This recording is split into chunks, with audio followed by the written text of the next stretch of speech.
Collector সাহেব তলাকের 10 বছর পর স্ত্রীর সাথে দেখা করতে পৌঁছে গেলেন। গর্ভবতী স্ত্রী সড়কের ধারে চা বিক্রি করতে দেখা গেল। তারপর কলেক্টর স্বামী যা করলেন তাতে মানবতা কেঁদে উঠিল। সেটা ঠান্ডা সকাল ছিল, যখন জেলা কলেক্টর প্রমোদ রাঠোর তার সরকারি গাড়িতে বসে শহরের রাস্তাগুলোর পরিদর্শন করছিলেন। মুখে সেই রুক্ষতা, সেই ঠান্ডা ভাব, সেই কঠোরতা। কিন্তু আজ তার চোখে এক অদ্ভুত অস্থিরতা ছিল, যেন ভেতরে কোনো ঝড় তৈরি হচ্ছিল। ড্রাইভার গাড়িটা ধীরে ধীরে রাস্তার ধারে থামাল, কারণ সামনে ট্রাফিক ছিল, এবং ঠিক সেই মুহূর্তে প্রমোদের নজর রাস্তার ধারে লাগানো একটা ছোট ঠেলার দিকে চলে গেল, যেখানে এক মহিলা চা বানাচ্ছিলেন। সাধারণ পোশাক, মুখে ক্লান্তি, পেটটা হালকা উঁচু হয়ে আছে, যেন তিনি গর্ভবতী। প্রমোদের নজর সেই মহিলার ওপর আটকে গেল, এবং হঠাৎ তার হৃৎপিণ্ডের ধড়কন বেড়ে গেল। না, এটা হতে পারে না। তার ঠোঁট নিজে নিজেই ফিসফিসিয়ে উঠল, কারণ সেই মহিলা আর কেউ নয়, তার নিজের স্ত্রী সোনাম ছিল। সেই সোনাম যাকে তিনি 10 বছর আগে তলাক দিয়ে দিয়েছিলেন। সেই সোনাম যাকে তিনি নিজের জীবন থেকে বের করে ফেলেছিলেন। আর আজ সেই সোনাম এই অবস্থায় রাস্তার ধারে চা বিক্রি করছিল। প্রমোদের শ্বাস দ্রুত হয়ে গেল। তার চোখের সামনে 10 বছরের পুরনো ছবিগুলো ঘুরতে শুরু করল, যখন তিনি শুধু এক সাধারণ অফিসার ছিলেন, আর সোনাম তার সাথে প্রত্যেক কষ্টে পাশে দাঁড়িয়ে থাকত। যখন টাকার অভাব ছিল, যখন ভাড়ার ছোট ঘরে দুজনে স্বপ্ন দেখত, যখন সোনাম নিজের সব গয়না বিক্রি করে দিয়েছিল যাতে প্রমোদ পড়াশোনা শেষ করতে পারে। কিন্তু যেই প্রমোদ কলেক্টর হয়ে গেলেন, তার ব্যবহার বদলে গেল। অহংকার তার মাথায় চড়ে বসল। তার কাছে সোনামের সরলতা লজ্জাজনক লাগতে শুরু করল। আর তারপর একদিন শুধু একটা মিথ্যে সন্দেহ আর নিজের অহংকারে তিনি সোনামকে তালাক দিয়ে দিলেন, বিনা জেনে যে সেদিন সোনাম তার সন্তানের মা হতে চলেছিল। আর আজ 10 বছর পর সেই সোনাম তার সামনে দাঁড়িয়েছিল, ভেঙে গিয়েও তবু জীবনের সাথে লড়াই করতে করতে। প্রমোদের হৃদয় যেন বুকের ভেতর ধড়কন ভুলে গেল। তিনি গাড়ি থেকে নামতে যাচ্ছিলেন যে তখনই সোনামের মাথা ঘুরে গেল, এবং সে হঠাৎ পড়ে গেল। চায়ের ভাঁড়টা নিচে পড়ে গেল। লোকজন জড়ো হয়ে গেল। কেউ বলল, আরে এ তো কয়েকদিন ধরে ঠিক নেই, পেটেরও অবস্থা। কেউ পানি আনতে বলল, কিন্তু ভিড় থেকে কেউ সামনে বাড়ল না। আর ঠিক তখনই প্রমোদ নিজেকে আর আটকাতে পারলেন না। তিনি দ্রুত ভিড় ঠেলে সোনামের কাছে পৌঁছে গেলেন। তার রুক্ষতা, তার পদ, সব সেই মুহূর্তে মিলিয়ে গিয়েছিল। শুধু একটা ভেঙে পড়া মানুষ বেঁচেছিল। তিনি সোনামকে নিজের কোলে তুলে নিলেন। তার গলা কাঁপছিল। সোনাম, চোখ খোলো। সোনাম ধীরে ধীরে চোখ খুলল, এবং যেই সে প্রমোদকে দেখল, তার চোখে চোখ ভরে উঠল। কিন্তু সেই চোখের জলে ভালোবাসা ছিল না, শুধু যন্ত্রণা ছিল, গভীর খোঁচামারা যন্ত্রণা। সে ধীরে ধীরে বলল, আপনি এখানে কেন এসেছেন? এটা শুনে প্রমোদ যেন ভেতর থেকে ভেঙে গেলেন, কারণ এই প্রশ্নটা শুধু শব্দ ছিল না, এটা সেই 10 বছরের দূরত্ব ছিল, সেই দূরত্ব যেটা তিনি নিজে তৈরি করেছিলেন। আর ঠিক সেই মুহূর্তে প্রমোদের মনে হলো যে তিনি শুধু একটা স্ত্রীকে হারাননি, বরং নিজের পুরো দুনিয়া হারিয়ে ফেলেছিলেন। কিন্তু এখনও তার জানা ছিল না যে সোনমের পেটের যে সন্তান আছে সেটা কার। আর এই প্রশ্নটা তার জীবনের সবচেয়ে বড় ঝড় হয়ে উঠতে চলেছিল। প্রমোদ এক মুহূর্তও নষ্ট না করে সোনমকে কোলে তুলে নিলেন, এবং দ্রুত নিজের সরকারি গাড়ির দিকে এগোলেন। ভিড়ে দাঁড়িয়ে থাকা লোকজন শুধু দেখতে থাকল। কারো মাথায় ঢুকল না যে এই কালেক্টর সাহেবই, যিনি প্রতিদিন আইন আর ব্যবস্থার কথা বলেন, আর আজ এক অচেতন চা বিক্রেতা মহিলাকে এমন বুকে জড়িয়ে ধরে আছেন যেন তার শ্বাসের সাথে তার নিজের জীবন জড়িয়ে আছে। প্রমোদ ড্রাইভারকে জোর গলায় বললেন, জলদি হাসপাতাল চলো, এক্ষুনি। তার গলায় এমন ভয় ছিল যেটা হয়তো তিনি নিজেও আগে কখনো অনুভব করেননি। গাড়ি দ্রুত গতিতে হাসপাতালের দিকে ছুটল, আর প্রমোদ লাগাতার সোনমের মুখের দিকে তাকিয়েছিলেন। তার কাঁপা হাত সোনমের কপালে ছিল, যেন তিনি যে কোনো অবস্থায় তাকে জীবনে ফিরিয়ে আনতে চান। সোনম, তোমার কিছু হবে না, আমি তো আছি, তিনি ধীরে ধীরে বললেন। কিন্তু এই শব্দগুলো তার নিজের হৃদয়কেই খোঁচা মারছিল, কারণ তিনি জানতেন যখন সোনমের সবচেয়ে বেশি দরকার ছিল তখন তিনি তার সাথে ছিলেন না। হাসপাতালে পৌঁছানোর সাথে সাথে ডাক্তারদের টিম তৎক্ষণাৎ সক্রিয় হয়ে গেল। স্ট্রেচার আসলো এবং সোনমকে ভেতরে নিয়ে যাওয়া হলো। কিন্তু যেই নার্স তাকে ভেতরে নিয়ে যাচ্ছিল, তখনই সোনম দুর্বল হাতে প্রমোদের কবজি চেপে ধরল। তার চোখ অর্ধেক খোলা ছিল এবং ঠোঁট কাঁপছিল। আমাকে একা ছেড়ে যাবেন না, এটা শুনে প্রমোদের পা যেন সেখানেই আটকে গেল। তিনি কয়েক মুহূর্তের জন্য নিজেকে ক্ষমা করতেই পারলেন না, কারণ 10 বছর আগে তিনিই তাকে সবচেয়ে বেশি একা ছেড়ে দিয়েছিলেন। ডাক্তার কঠোর গলায় বললেন, স্যার, আমাদের কাজ করতে দিন, এবং দরজা বন্ধ হয়ে গেল। প্রমোদ বাইরে দাঁড়িয়ে রইলেন। এক লম্বা নীরব যন্ত্রণাময় অপেক্ষা শুরু হয়ে গিয়েছিল। হাসপাতালের সেই সাদা করিডরে দাঁড়িয়ে প্রমোদের জন্য প্রত্যেক সেকেন্ড যেন শাস্তি হয়ে উঠেছিল। তার চোখের সামনে বারবার সেই দিন ঘুরছিল, যেদিন রাগে পড়ে তিনি সোনমকে বাড়ি থেকে বের করে দিয়েছিলেন, তার কথা না শুনে, তার চোখের জল না বুঝে। আর আজ সেই চোখের জলই তার আত্মাকে ছিঁড়ে ফেলছিল। প্রায় 1 ঘন্টা পর ডাক্তার বাইরে এলেন। প্রমোদ তৎক্ষণাৎ তার কাছে পৌঁছে গেলেন। ডাক্তার, কেমন আছে সে? ডাক্তার গভীর শ্বাস নিয়ে বললেন, এখন বিপদমুক্ত, কিন্তু খুব দুর্বল। আর সবচেয়ে বড় কথা, সে প্রেগনেন্ট। তাকে খুব যত্নের দরকার। এটা শুনতেই প্রমোদের হৃদয় জোরে ধড়ক উঠল। যে প্রশ্নটা তার মনে আগে থেকেই ছিল সেটা আরও গভীর হয়ে গেল। এই সন্তানটা কার? কিন্তু ঠিক সেই মুহূর্তে তার ভেতর থেকে একটা আওয়াজ এলো, কি ফারাক পড়ে? কারণ সেই সময় প্রমোদের সামনে শুধু একটা সত্য ছিল, সোনাম জীবিত আছে, আর তাকে যে কোনো অবস্থায় বাঁচাতে হবে। কিছুক্ষণ পর তাকে সোনামের সাথে দেখা করার অনুমতি দেওয়া হলো। প্রমোদ ধীরে ধীরে ঘরে ঢুকলেন। সোনাম বিছানায় শুয়েছিল, মুখ ফ্যাকাশে, চোখ ক্লান্ত। কিন্তু যেই সে প্রমোদকে দেখল, সে নজর সরিয়ে নিল। প্রমোদ তার পাশে চেয়ার টেনে বসলেন। কয়েক মুহূর্ত নীরবতা ছড়িয়ে রইল। তারপর প্রমোদ ধীর গলায় বললেন, সোনাম, আমাকে ক্ষমা করে দাও। এই শব্দ শুনে সোনামের ঠোঁটে হালকা তিক্ত হাসি এলো। সে তার দিকে না তাকিয়েই বলল, ক্ষমা? কিসের? কালেক্টর সাহেব। তার কথায় তীর্যকথা ছিল, যন্ত্রণা ছিল, আর একটা ভেঙে যাওয়া আত্মসম্মান ছিল। প্রমোদের চোখ ভরে উঠল। তিনি বললেন, আমি তোমার সাথে অনেক অন্যায় করেছি, তোমাকে সেই অবস্থায় ছেড়ে দেওয়া উচিত হয়নি। সোনম তৎক্ষণাৎ জবাব দিল, ছেড়ে দেননি, আপনি তো আমাকে শেষ করে দিয়েছিলেন, সেদিন যেদিন আপনি আমার ওপর অভিযোগ করেছিলেন। ঘরের পরিবেশ ভারী হয়ে গেল। প্রত্যেক শব্দ যেন হৃদয়ে ছিঁড়ে ফেলছিল। প্রমোদ কিছু বলতেই পারলেন না, কারণ এবার সত্য তার বিপক্ষে ছিল। কিন্তু তখনই সোনাম ধীরে ধীরে নিজের হাত পেটের ওপর রাখল, আর প্রমোদের নজর সেদিকে চলে গেল। তার হৃদয় আবার জোরে ধড়ক উঠল, এবং তার মনে সেই প্রশ্নটা আবার গুঞ্জন তুলল, এই সন্তানটা কার? প্রমোদের নজর যেই সোনমের পেটের ওপর গেল, তার হৃদয় অদ্ভুত অস্থিরতায় ভরে গেল। কিন্তু এবার তিনি নিজেকে আটকে রাখলেন, কারণ তিনি বুঝে গিয়েছিলেন যে প্রশ্ন করার তার আর কোনো অধিকার বাকি নেই। তবু তার ভেতর একটা ঝড় উঠছিল, যেটা তাকে শান্তিতে বসতে দিচ্ছিল না। ঘরে কয়েক মুহূর্ত ভারী নীরবতা ছড়িয়ে রইল, আর তারপর প্রমোদ নিজেকে সামলে ধীর গলায় বললেন, সোনম, আমি তোমার সাহায্য করতে চাই। তুমি এই অবস্থায় একা থাকতে পারো না। সোনম তৎক্ষণাৎ তার দিকে তাকাল। তার চোখে রাগ ছিল, যন্ত্রণা ছিল, আর এক অদ্ভুত ঠান্ডা ভাবও ছিল। সে বলল, সাহায্য? আপনি আমার সাহায্য করবেন? কালেক্টর সাহেব, সেই আপনি যিনি আমাকে বাড়ি থেকে বের করে দিয়েছিলেন, যখন আমি সবচেয়ে বেশি দুর্বল ছিলাম? প্রমোদের কাছে এই প্রশ্নের কোনো উত্তর ছিল না। তার মাথা নিচু হয়ে গেল, আর তিনি ধীরে ধীরে বললেন, হ্যাঁ, আমি খুব বড় ভুল করেছি, কিন্তু এখন আমি সেটা সংশোধন করতে চাই। সোনম হালকা হেসে উঠল, কিন্তু সেই হাসিতে খুশি ছিল না, শুধু ভাঙন ছিল। সে বলল, কিছু ভুল এমন হয় প্রমোদজি, যেগুলো সংশোধন করা যায় না। আপনি 10 বছর আগে আমাকে ছেড়ে চলে গিয়েছিলেন, আর সেদিনের পর আমি একা বেঁচে থাকা শিখে নিয়েছি। প্রমোদ প্রথমবার মনোযোগ দিয়ে সোনমকে দেখলেন।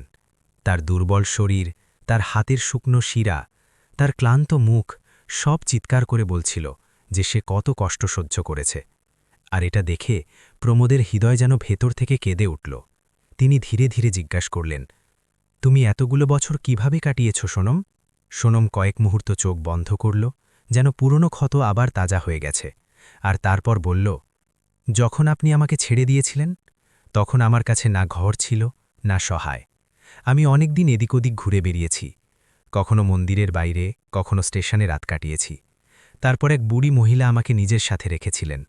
তিনি আমাকে চা বানানো শিখিয়েছিলেন, আর আমি তার সাথে ঠেলা লাগাতে শুরু করেছিলাম। প্রমোদ প্রত্যেক শব্দ শুনে ভেতর থেকে ভেঙে যাচ্ছিলেন। তার মনে হচ্ছিল যেন প্রত্যেক গল্পের টুকরো তার মুখে চড় মারছে। কিন্তু তারপর সোনম যা বলল, সেটা প্রমোদের শ্বাস আটকে দিল। সে ধীর গলায় বলল, আর ঠিক সেই সময় আমার জানা হয়ে গেল যে আমি মা হতে চলেছি। প্রমোদের হৃদয় যেন এক মুহূর্তের জন্য থেমে গেল। তার চোখ বড় হয়ে গেল। তিনি তৎক্ষণাৎ সোনমের দিকে তাকালেন, কিন্তু এবার তার ঠোঁট থেকে কোনো শব্দ বেরোল না। সোনম তার চোখের দিকে তাকিয়ে বলল, হ্যাঁ প্রমোদ, এই সন্তানটা সেই দিনের, যেদিন আপনি আমাকে বাড়ি থেকে বের করে দিয়েছিলেন। এটা শুনতেই প্রমোদের পায়ের নিচ থেকে মাটি সরে গেল। তার মনে হলো যেন কেউ তার বুক চিরে সত্যি সামনে রেখে দিয়েছে। তার মাথা শূন্য হয়ে গেল, আর চোখ থেকে চোখের জল নিজে নিজে বয়ে যেতে লাগল। তিনি কাঁপা গলায় বললেন, মানে এই সন্তানটা আমার?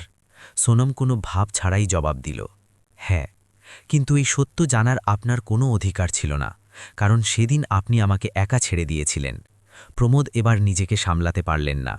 তিনি চেয়ার থেকে উঠে সোনমের সামনে হাঁটু গেড়ে বসে পড়লেন।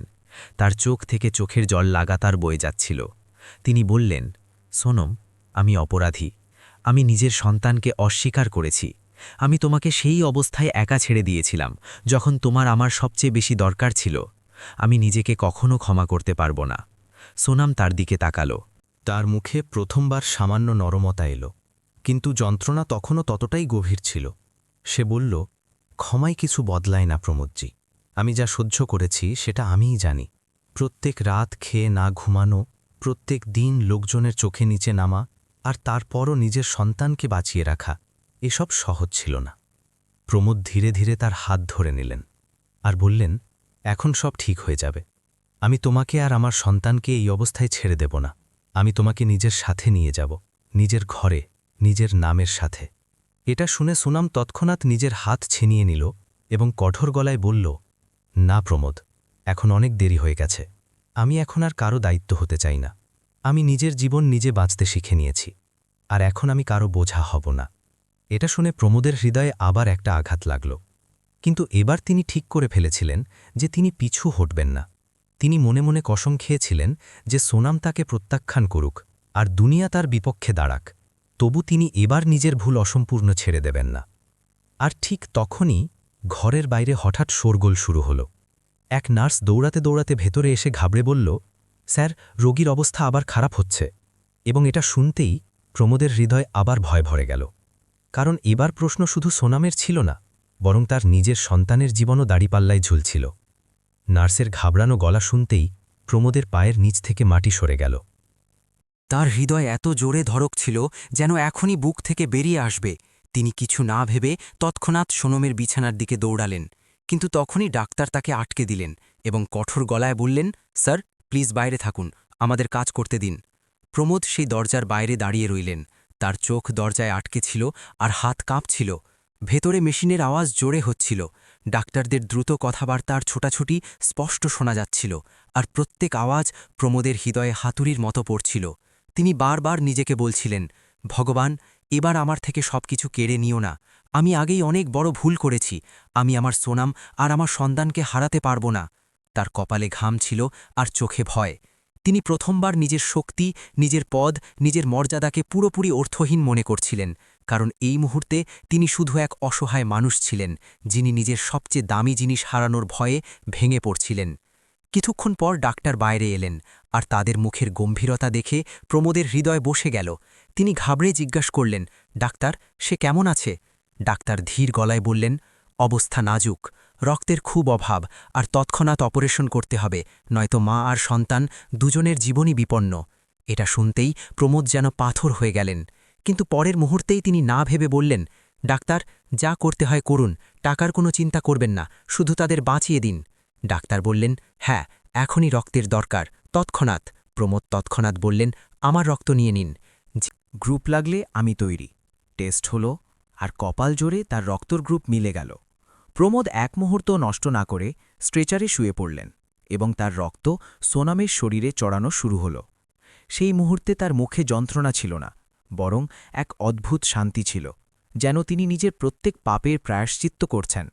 তিনি মনে মনে বলছিলেন, সোনাম, এই রক্ত শুধু রক্ত নয়, এটা আমার ভুলের প্রায়শ্চিত্ত। আমি তোমাকে আর আমার সন্তানকে যে কোনো অবস্থায় বাঁচাব। অপারেশন থিয়েটারের বাইরে সেই লম্বা অপেক্ষা প্রমোদের জীবনের সবচেয়ে কঠিন সময় হয়ে উঠেছিল। প্রত্যেক সেকেন্ড যেন এক শতাব্দীর সমান লাগছিল। তিনি কখনো ভগবানের কাছে প্রার্থনা করছিলেন, তো কখনো নিজেকে গালাগালি করছিলেন।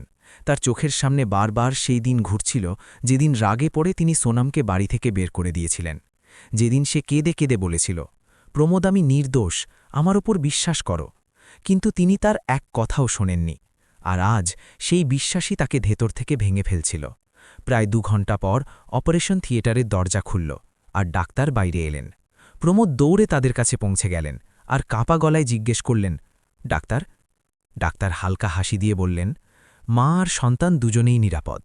এটা শুনতেই প্রমোদের চোখ থেকে চোখের জল ঝরতে শুরু করল। তিনি সেখানেই মাটিতে বসে পড়লেন এবং ভগবানকে ধন্যবাদ দিতে লাগলেন। তার জীবন যেন আবার ফিরে এসেছিল। কিছুক্ষণ পর তাকে ভেতরে যাওয়ার অনুমতি দেওয়া হলো। প্রমোদ ধীরে ধীরে ঘরে ঢুকলেন, যেখানে সোনাম বিছানায় শুয়েছিল এবং তার পাশে একটা ছোট্ট নবজাতক শিশু কাপড়ে জড়ানো অবস্থায় রাখা ছিল।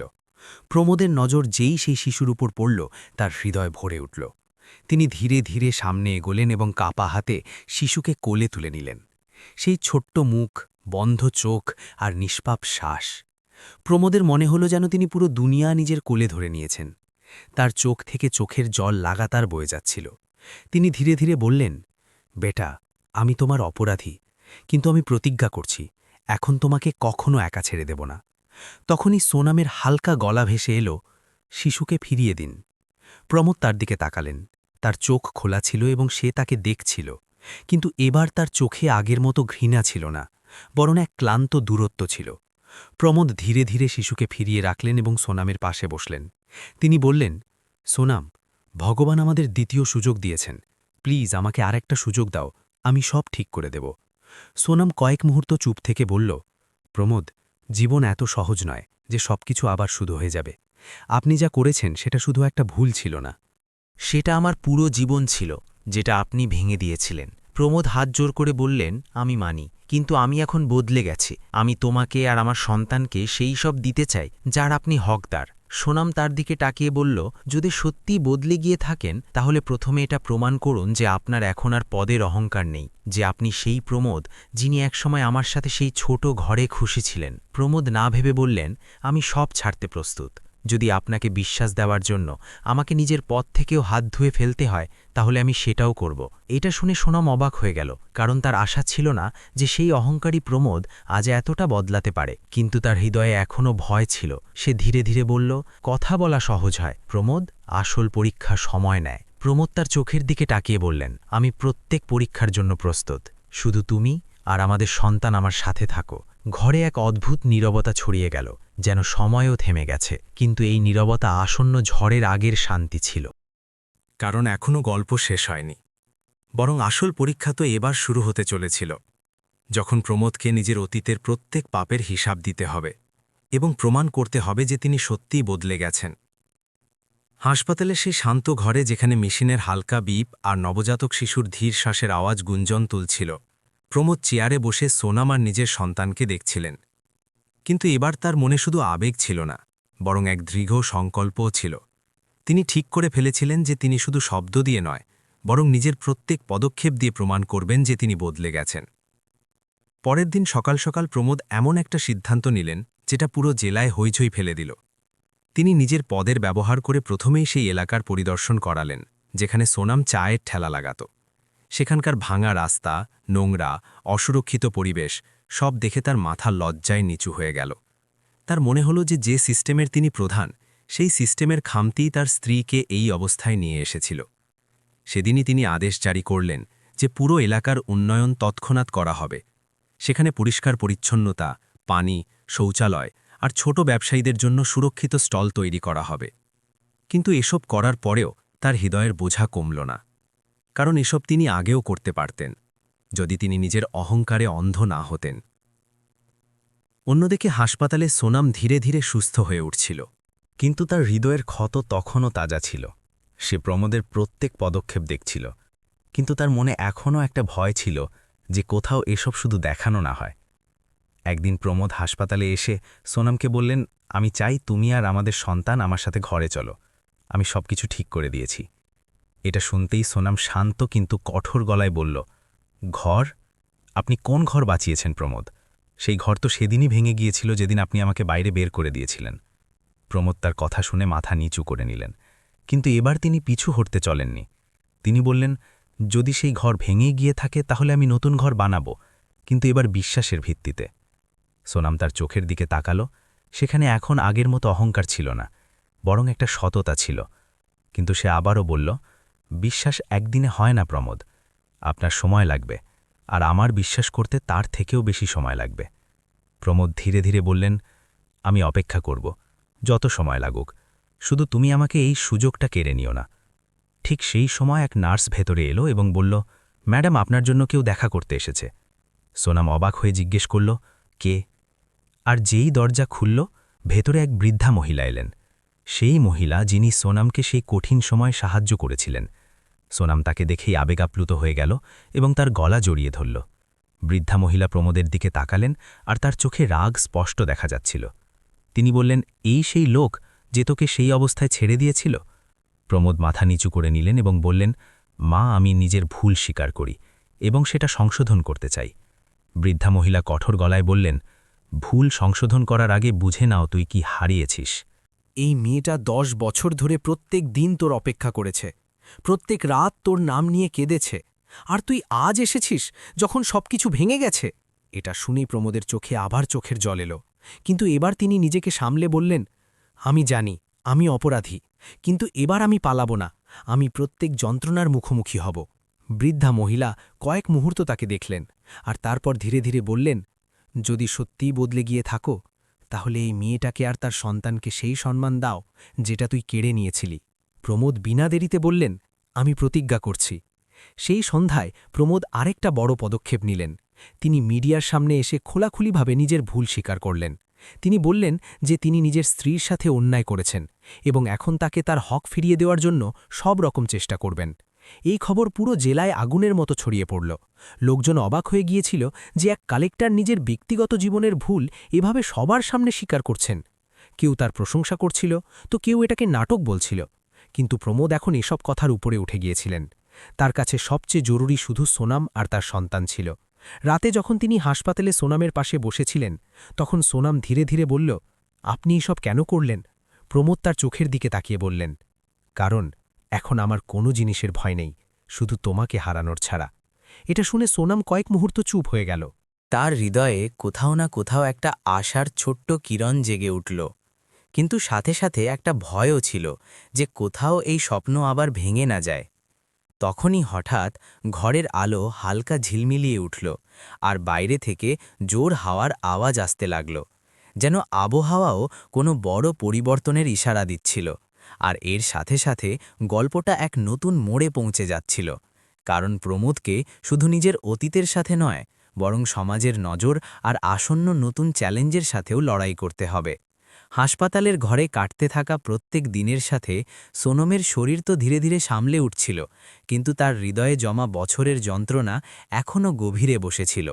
আর অন্যদিকে প্রমোদ প্রত্যেক সকালে সবার আগে হাসপাতালে পৌঁছাতেন, শিশুকে কোলে নিতেন, সোনমের জন্য খাবার নিয়ে আসতেন, ডাক্তারের কাছ থেকে তার রিপোর্ট জিজ্ঞেস করতেন, আর তারপর রাত অবধি সেখানেই বসে থাকতেন, যেন এখন তার পুরো দুনিয়া এই ছোট ঘর হয়ে গেছে। কিন্তু জীবন এত সরল নয়, কারণ বাইরের দুনিয়ায় ঝড় উঠে গিয়েছিল। মিডিয়ায় প্রমোদের বক্তব্য আগুনের মতো ছড়িয়ে পড়েছিল এবং এখন তার বিরুদ্ধে আওয়াজ উঠতে শুরু হয়েছিল। কেউ বলছিল যে এক কালেক্টরের নিজের ব্যক্তিগত জীবন এভাবে প্রকাশ্যে আনা উচিত নয়, তো কেউ তার সিদ্ধান্ত নিয়ে প্রশ্ন তুলছিল। এমনকি তার বিভাগের কিছু অফিসারও তার বিরুদ্ধে দাঁড়িয়ে যাচ্ছিল। একদিন প্রমোদ অফিসে পৌঁছালেন, তো সেখানকার পরিবেশ বদলে গিয়েছিল। লোকজন তাকে আলাদা নজরে দেখছিল, যেন তিনি এখন শুধু কালেক্টর নন, বরং এক বিতর্কিত ব্যক্তি হয়ে গেছেন। তখনই তার ঊর্ধ্বতন অফিসারের ফোন এলো এবং কঠোর গলায় বলা হলো, প্রমোদ, তোমার বোঝা উচিত যে তোমার এই কাজগুলো তোমার পোস্টের জন্য ঠিক নয়। তোমাকে নিজের ব্যক্তিগত বিষয়গুলো আলাদা রাখতে হবে, নয়তো তোমাকে এর গুরুতর ফল ভোগ করতে হতে পারে। প্রমোদ কয়েক মুহূর্ত চুপ রইলেন, কিন্তু তারপর তিনি দৃঢ় গলায় বললেন, স্যার, যদি পরিবারের সাথে দাঁড়ানো ভুল হয়, তাহলে আমি এই ভুল বারবার করব। এটা শুনে ওপাশ থেকে ফোন কেটে গেল, কিন্তু প্রমোদের মুখে এখন ভয় ছিল না, বরং এক অদ্ভুত শান্তি ছিল, কারণ তিনি নিজের ভেতরের মানুষটাকে জাগিয়ে তুলেছিলেন। অন্যদিকে হাসপাতালে সোনামের কাছেও এসব খবর পৌঁছে গিয়েছিল এবং সে ভেতরে ভেতরে চিন্তিত হয়ে পড়ছিল। এক সন্ধ্যায় যখন প্রমোদ তার পাশে বসেছিলেন, তখন সোনাম ধীরে ধীরে বলল, প্রমোদ, আপনি এসব কেন করছেন? আপনার চাকরি বিপদে আছে। প্রমোদ হেসে বললেন, চাকরি আবার পাওয়া যাবে, কিন্তু এবার যদি আমি তোমাকে হারিয়ে ফেলি তাহলে নিজেকে কখনো খুঁজে পাব না। সোনাম তার চোখের দিকে তাকালো। সেখানে এখন শুধু সততা ছিল, আর হয়তো প্রথমবার তার হৃদয়ে বিশ্বাসের হালকা দরজা নড়ে উঠল। কিন্তু তখনই হঠাৎ হাসপাতালের বাইরে কিছু লোক জড়ো হয়ে গেল এবং স্লোগান দিতে শুরু করল। কিছু লোক প্রমোদের বিরুদ্ধে প্রতিবাদ করছিল। পরিস্থিতি খারাপ হতে শুরু করল এবং পুলিশ ডাকতে হলো। এসব দেখে সোনাম ভয় পেয়ে গেল। সে প্রমোদের হাত চেপে ধরল এবং বলল, আমার ভয় লাগছে। প্রমোদ তাকে আশ্বস্ত করলেন যে সব ঠিক হয়ে যাবে, কিন্তু তার মনেও একটা চিন্তা ছিল যে এসব কোথাও তার পরিবারের জন্য বিপদ না হয়ে যায়। সেই রাতেই প্রমোদ একটা বড় সিদ্ধান্ত নিলেন। তিনি নিজের পদ থেকে ইস্তফা দেওয়ার মনস্থ করলেন, যাতে তার কারণে সোনাম আর সন্তানের কোনো অসুবিধা না হয়। পরের দিন সকালে তিনি নিজের ইস্তফা লিখে ফেললেন এবং সেটা জমা দেওয়ার জন্য প্রস্তুত হয়ে গেলেন। কিন্তু যেই তিনি হাসপাতালে পৌঁছলেন, তিনি দেখলেন যে সোনম শিশুকে কোলে নিয়ে জানালার কাছে দাঁড়িয়ে আছে এবং বাইরে উঠতে থাকা সূর্যের দিকে তাকিয়ে আছে। সেই মুহূর্তে এক অদ্ভুত শান্তি ছিল। প্রমোদ ধীরে ধীরে তার কাছে গেলেন এবং বললেন, সোনম, আমি সিদ্ধান্ত নিয়ে ফেলেছি, আমি আমার চাকরি ছেড়ে দিচ্ছি। এটা শুনতেই সোনম চমকে উঠল। সে তৎক্ষণাৎ তার দিকে তাকিয়ে বলল, আপনি পাগল হয়ে গেছেন? আপনি এত কষ্ট করে এই মর্যাদা অর্জন করেছেন, আর এখন আপনি সেটা ছেড়ে দেবেন? প্রমোদ শান্ত গলায় বললেন, আমার জন্য এখন সবচেয়ে বড় দায়িত্ব তুমি আর আমাদের সন্তান। যদি আমার কারণে তোমার কোনো কষ্ট হয় তাহলে এই চাকরির কোনো মানে নেই। সোনমের চোখে চোখের জল এসে গেল। সে প্রথমবার প্রমোদের হাত নিজের দুই হাতে নিয়ে বলল, প্রমোদ, আমি তোমাকে কখনো আটকাইনি, কিন্তু আজ আমি তোমাকে আটকাচ্ছি। কারণ এটা ত্যাগ নয়, বরং পালানো হবে। যদি সত্যিই বদলাতে হয় তাহলে দায়িত্ব থেকে পালিয়ে নয়, বরং তাদের মুখোমুখি হয়ে দেখাও। এটা শুনে প্রমোদ কয়েক মুহূর্ত চুপ হয়ে গেলেন এবং তারপর ধীরে ধীরে হাসলেন, কারণ তার মনে হল যে সোনম এখন আর শুধু এক ভেঙে পড়া মহিলা নয়, বরং এক শক্তিশালী মানুষ হয়ে উঠেছে। তিনি ইস্তফার কাগজ ছেড়ে ফেললেন এবং বললেন, ঠিক আছে, আমি পালাব না, আমি প্রত্যেক চ্যালেঞ্জের মুখোমুখি হব। সোনাম হালকা হাসি দিল, আর সেই মুহূর্তে দুজনের মধ্যে এক নতুন শুরুর ভিত্তি তৈরি হয়ে গেল। কিন্তু তখনই হঠাৎ ডাক্তার ঘরে ঘাবড়ে এসে বললেন, আমাদের তৎক্ষণাৎ শিশুকে আইসিইউতে স্থানান্তর করতে হবে, তার অবস্থা হঠাৎ খারাপ হয়ে গেছে। এটা শুনতেই দুজনের মুখের রং উড়ে গেল এবং আবারও তাদের জীবন এক নতুন সংকটের দিকে এগোতে লাগল। ডাক্তারের কথা শুনতেই সোনামের হাত থেকে শিশু প্রায় পড়ে যাচ্ছিল, কিন্তু প্রমোদ তৎক্ষণাৎ তাকে সামলে নিলেন এবং ঘাবড়ে ডাক্তারের পেছন পেছন আইসিইউর দিকে দৌড়ালেন। সেই মুহূর্তে দুজনের মুখে শুধু ভয় ছিল, এমন ভয় যেটা মানুষকে ভেতর থেকে খালি করে দেয়। আইসিইউর বাইরে পৌঁছানোর সাথে সাথে ডাক্তারদের টিম শিশুকে তৎক্ষণাৎ ভেতরে নিয়ে গেল এবং দরজা বন্ধ হয়ে গেল। সোনম সেখানেই মাটিতে বসে পড়ল। তার চোখ থেকে চোখের জল লাগাতার বয়ে যাচ্ছিল, আর সে শুধু একটাই কথা বারবার বলছিল, ভগবান, আমার সন্তানকে বাঁচিয়ে দাও, আমি অনেক সহ্য করেছি, এখন আর আমার থেকে হবে না। প্রমোদ তাকে সামলালেন, কিন্তু এবার তার নিজের চোখও ভিজে গিয়েছিল, কারণ এটা শুধু এক বাবার ভয় ছিল না, বরং নিজের প্রত্যেক পাপের হিসেব সামনে দাঁড়িয়ে দেখা ছিল। তিনি দেওয়ালের সাহায্যে দাঁড়িয়ে গেলেন এবং প্রথমবার খোলাখুলিভাবে কেঁদে ফেললেন, যেন বছরের পর বছর জমা যন্ত্রণা আজ বেরিয়ে এসেছে। তিনি হাত জোড় করে উপরের দিকে তাকিয়ে বললেন, ভগবান, যদি শাস্তি দিতে হয় তাহলে আমাকে দাও, কিন্তু আমার সন্তানকে বাঁচিয়ে দাও। সময় যেন থেমে গিয়েছিল, প্রত্যেক সেকেন্ড এক যুগের সমান লাগছিল। আইসিইউয়ের বাইরে বসা সেই জোড়া এখন আর কোনো কালেক্টর আর চা বিক্রেতা নয়, বরং শুধু মা বাবা ছিল, যারা নিজের সন্তানের একটা শ্বাসের জন্য লালায়িত হয়েছিল। প্রায় 2 ঘণ্টা পর ডাক্তার বাইরে এলেন। তাদের মুখের গম্ভীরতা দুজনের শ্বাস আটকে দিল। প্রমোদ তৎক্ষণাৎ সামনে এগিয়ে গেলেন এবং কাঁপা গলায় জিজ্ঞেস করলেন, ডাক্তার, আমার সন্তান ঠিক আছে তো? ডাক্তার গভীর শ্বাস নিয়ে বললেন, অবস্থা খুব নাজুক ছিল, কিন্তু এখন বিপদমুক্ত, তাকে কয়েকদিন নজরদারিতে রাখতে হবে। এটা শুনতেই সোনাম সেখানেই ফুপিয়ে ফুপিয়ে কেঁদে উঠল এবং প্রমোদ তাকে জড়িয়ে ধরলেন। সেই মুহূর্তে দুজনের মধ্যে সব অভিমান যেন ধুয়ে গেল। কয়েকদিন পর শিশু পুরোপুরি সুস্থ হয়ে গেল এবং তাকে আইসিইউ থেকে বাইরে আনা হল। প্রমোদ তাকে কোলে তুলে নিলেন এবং এবার তার মুখে ভয় ছিল না, বরং এক স্বস্তি ছিল। তিনি সোনমের দিকে তাকিয়ে বললেন, হয়তো ভগবান আমাদের আরেকটা সুযোগ দিচ্ছেন। সোনম ধীরে ধীরে হেসে বলল, কিন্তু এবার আমাদের এটাকে হারাতে দেওয়া যাবে না। সময়ের সাথে প্রমোদ নিজের কাজ আর পরিবার দুটোকেই সামঞ্জস্য করতে শুরু করলেন। তিনি নিজের জেলায় গরিবদের জন্য অনেক প্রকল্প শুরু করলেন, বিশেষ করে সেই মহিলাদের জন্য যারা একা লড়াই করছে। তিনি ছোট ব্যবসায়ীদের জন্য সাহায্য প্রকল্প শুরু করলেন, যাতে কেউ সোনমের মতো বাধ্য হয়ে রাস্তায় না নামে। ধীরে ধীরে লোকজনের নজরে তার ছবি বদলাতে শুরু করল। এখন তিনি শুধু এক অফিসার নন, বরং এক সংবেদনশীল মানুষ হিসেবে চেনা যেতে লাগলেন। একদিন প্রমোদ সোনমকে সেই জায়গায় নিয়ে গেলেন যেখানে সে চায়ের ঠেলা লাগাত। সেখানে এখন একটা ছোট্ট সুন্দর স্টল তৈরি হয়েছে, যার ওপর লেখা ছিল সোনাম টি স্টল। সোনম অবাক হয়ে তার দিকে তাকালো, তো প্রমোদ বললেন, এটা তোমার পরিশ্রম আর তোমার পরিচয়। আমি এটাকে শেষ করিনি, বরং এটাকে সম্মান দিয়েছি। সোনমের চোখে চোখের জল এসে গেল, কিন্তু এবার সেই চোখের জল খুশির ছিল। সে বলল, প্রমোদ, আপনি সত্যি, আমি নিজেকে বদলে নিয়েছি। প্রমোদ হেসে বললেন, না সোনম, আমি নিজেকে বদলাইনি, আমি নিজেকে চিনে নিয়েছি। ঠিক সেই সময় তাদের ছোট্ট সন্তান হেসে উঠল, আর দুজন তার দিকে তাকিয়ে রইল। সেই নিষ্পাপ হাসিতে যেন তাদের সব যন্ত্রণা হারিয়ে গেল। কয়েক মাস পর প্রমোদ আর সোনম আবার বিয়ে করার সিদ্ধান্ত নিলেন, এবার কোনো দেখানো ছাড়া, শুধু নিজের হৃদয় থেকে। বিয়ের দিন প্রমোদ সবার সামনে সোনমের হাত ধরে বললেন, আমি এই মহিলাকে একসময় হারিয়ে ফেলেছিলাম, কারণ আমি নিজের অহংকারে অন্ধ হয়ে গিয়েছিলাম। কিন্তু আজ আমি প্রতিজ্ঞা করছি যে এখন কখনো তাকে একা ছেড়ে দেব না। সোনমের চোখে চোখের জল ছিল, কিন্তু এবার সেগুলোতে বিশ্বাস ছিল। গল্পটা এখানেই শেষ হয় না, বরং এখান থেকেই শুরু হয়। কারণ এটা শুধু একটা প্রেমের গল্প ছিল না, বরং একজন মানুষের বদলে যাওয়ার গল্প ছিল। এমন এক গল্প যেখানে ভুলও ছিল, শাস্তিও ছিল, এবং শেষে মানবতার জয়ও ছিল। আর হয়তো এটাই জীবনের সবচেয়ে বড় সত্য, যে যদি মানুষ নিজের ভুল স্বীকার করে নেয় এবং হৃদয় থেকে বদলে যায়, তাহলে ভগবানও তাকে দ্বিতীয় সুযোগ অবশ্যই দেন। এই গল্পের শেষ শুধু প্রমোদ আর সোনমের জীবনের নতুন অধ্যায় ছিল না, বরং প্রত্যেক সেই মানুষের জন্য এক শিক্ষা ছিল, যে সম্পর্কগুলোকে হালকাভাবে নেয়।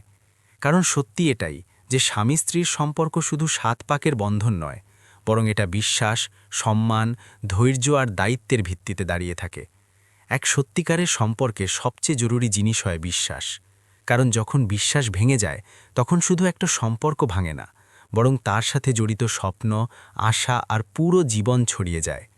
প্রমোদ যখন নিজের অহংকারে পড়ে সোনমের ওপর সন্দেহ করেছিলেন, তখন তিনি শুধু এক স্ত্রীকে হারাননি, বরং নিজের আসন্ন সন্তানের প্রথম স্পর্শ, তার প্রথম হাসি আর নিজের পরিবারের খুশিগুলো হারিয়ে ফেলেছিলেন। আর এটাই সবচেয়ে বড় ভুল হয়, যেটা অধিকাংশ মানুষ বুঝতে পারে না। তাই প্রত্যেক স্বামীকে এটা বুঝতে হবে যে স্ত্রী শুধু একটা দায়িত্ব নয়, বরং তার জীবনের সঙ্গী, যে প্রত্যেক পরিস্থিতিতে তার পাশে দাঁড়িয়ে থাকে।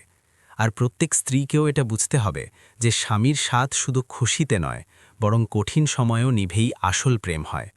সম্পর্কে কখনো সংলাপ বন্ধ হওয়া উচিত নয়, কারণ যেখানে কথা বন্ধ হয়, সেখানেই ভুল বোঝাবুঝি জন্ম নেয়। যদি প্রমোদ সেদিন সোনমের কথা শুনে নিতেন, তার চোখের জল বুঝতে পারতেন, তাহলে হয়তো তাকে এই 10 বছরের যন্ত্রণা সহ্য করতে হতো না। তাই জরুরি যে স্বামী স্ত্রী একে অপরের কথা বোঝে, একে অপরের অনুভূতির কদর করে, আর প্রত্যেক ছোট বড় সিদ্ধান্তে একে অপরের সাথে থাকে। পরিবারের দায়িত্ব শুধু একজনের নয়, বরং দুজনের হয়। এক বাবার কর্তব্য হয় যে সে তার সন্তানকে শুধু ভালো স্কুল বা টাকা না দেয়, বরং তাকে নিজের সময়, নিজের ভালোবাসা আর নিজের সংস্কারও দেয়। আর এক মায়ের কর্তব্য হয় যে সে সন্তানকে সঠিক আর ভুলের পরিচয় শেখায়। কিন্তু এই দুটো তখনই সম্ভব যখন স্বামী স্ত্রীর মধ্যে পারস্পরিক বোঝাপড়া আর ভালোবাসা থাকে। কারণ সন্তানরা সেটাই শেখে যেটা তারা নিজের ঘরে দেখে। যদি ঘরে সম্মান থাকে, তাহলে সন্তানও সম্মান করা শিখবে। আর যদি ঘরে ঝগড়া আর দূরত্ব থাকে, তাহলে তার প্রভাব সরাসরি সন্তানের হৃদয়ে পড়বে। তাই জরুরি যে স্বামী স্ত্রী নিজেদের সম্পর্ককে সবার উপরে রাখে, নিজেদের অহংকারকে কখনো নিজেদের সম্পর্কের মাঝে আসতে না দেয়। কারণ অহংকার সবসময় সম্পর্ক ভাঙে, আর প্রেম সবসময় তাদের জোড়ে। প্রমোদ আর সোনমের গল্প আমাদের এটাই শেখায় যে ভুল করা ভুল নয়, কিন্তু সেই ভুলকে স্বীকার করা আর সেটা সংশোধন করাই মানুষকে মহান বানায়। যদি প্রমোদ নিজের ভুল স্বীকার না করতেন তাহলে হয়তো তিনি জীবনভর এক শূন্যতা নিয়ে বেঁচে থাকতেন। কিন্তু তিনি সাহস দেখিয়েছিলেন, নিজের অহংকার ছেড়ে দিয়েছিলেন এবং নিজের পরিবারকে ফিরে পাওয়ার জন্য প্রত্যেক কষ্টের মুখোমুখি হয়েছিলেন। আর সোনমও নিজের যন্ত্রণা সত্ত্বেও তাকে একটা সুযোগ দিয়েছিল, কারণ কখনো কখনো ক্ষমা করাও ততটাই জরুরি যতটা ভুল স্বীকার করা। এক সত্যিকারের সম্পর্ক সেটাই হয় যেখানে দুজন একে অপরের কমতি বোঝে, তাদের গ্রহণ করে এবং একসাথে মিলে সেগুলো সংশোধন করে। জীবনে যত মুশকিলই আসুক না কেন, যদি স্বামী স্ত্রী একসাথে দাঁড়ায় তাহলে কোনো ঝড়ই তাদের আলাদা করতে পারবে না। নিজের পরিবারের খেয়াল রাখা শুধু আর্থিক দায়িত্ব নয়, বরং আবেগের দায়িত্ব। নিজের মা বাবার সম্মান করা, নিজের সন্তানকে সংস্কার দেওয়া আর নিজের জীবনসঙ্গীকে সম্মান আর ভালোবাসা দেওয়াই এক সুখী জীবনের আসল পরিচয়। তাই প্রত্যেক স্বামী স্ত্রীর উচিত যে তারা নিজেদের সম্পর্ককে সময় দেয়, একে অপরের কদর করে, ছোট ছোট খুশিগুলো একসাথে উপভোগ করে এবং প্রত্যেক মুশকিলে একে অপরের হাত ধরে রাখে। কারণ শেষে মানুষের কাছে যে সবচেয়ে দামি জিনিস থাকে সেটা তার পরিবারই হয়। টাকা, পদ আর খ্যাতি সব পেছনে পড়ে থাকে, কিন্তু নিজের লোকজনের সাথই আসল খুশি দেয়। আর এটাই এই পুরো গল্পের সার, যে যদি সম্পর্কগুলোকে সততা, ইমানদারি আর ভালোবাসা দিয়ে নেওয়া হয় তাহলে প্রত্যেক ভাঙনকে জোড়া যায় আর প্রত্যেক অসম্পূর্ণ গল্পকে এক সুন্দর সমাপ্তি দেওয়া যায়। তাই নিজের সম্পর্কগুলোকে সামলান, তাদের সময় দিন, আর সবসময় মনে রাখবেন যে সত্যিকারের ভালোবাসা সেটাই যে প্রত্যেক অবস্থায় সাথ নেয় এবং কখনো একে অপরের হাত ছেড়ে দেয় না।